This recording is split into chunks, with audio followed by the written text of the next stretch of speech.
patok-patok yang tadi di Persidangan kasus sengketa tanah dengan terdakwa Cik Maimunah dilanjutkan lagi persidangannya di Pengadilan Negeri Palembang dengan agenda pemeriksaan terdakwa. Terungkap di persidangan, terdakwa ungkap menjeru kasus ini objek sengketa salah tempat, di mana punya pelapor ada di kawasan 16 Ulu, bukan di tempat terdakwa di kawasan 8 Ulu. Sudah itu, terdakwa mengungkap tidak pernah malsu ke sertifikat surat karena posisi tanah tersebut ditempatinya sejak tahun 1960. Menyatakan terdakwa membuat surat palsu atau memalsukan surat sudah tidak bisa dibuktikan. Karena terdakwa sendiri mengatakan bahwa objek tanah itu sudah dikuasainya sejak tahun 60 dengan dia membuka hutan. Dan ketika menerbitkan surat SPH tersebut melalui proses yang diatur oleh undang-undang, yaitu proses pendaftaran ke RT, lurah, dan camat. Dan tanahnya pun sudah diperiksa oleh dari petugas kelurahan maupun kecamatan. Dan dia mengatakan sertifikat dari Ratna Juwita itu ada di 8 Ulu, bukan di 16 Ulu.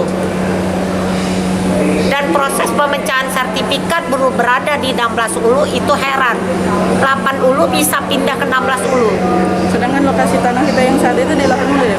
Di 16 Ulu. Di 16 Ulu. Jadi objek terdakwa di 16 Ulu. Jadi tidak ada pemalsuan di sini sebenarnya itu.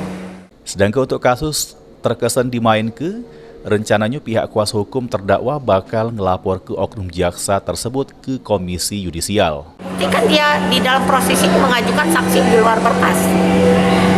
Jadi seharusnya terlihat jaksa itu memang tidak profesional. Jadi jaksa itu kayaknya sudah bukan jaksa yang diatur oleh KUHP. Dalam melaksanakan tugas penuntutannya harusnya berdasarkan KUHP. Kami pun sebenarnya, apakah jaksa ini sudah lari karena memang ada tekanan atau apa? Dari kemarin ini kami akan laporkan jaksa ini. Apalagi kan sekarang Kejaksaan Agung sedang pembersihan semua oknum-oknum yang tidak profesional. Dan kami akan pikirkan, kami laporkan kepada Komisi Kejaksaan.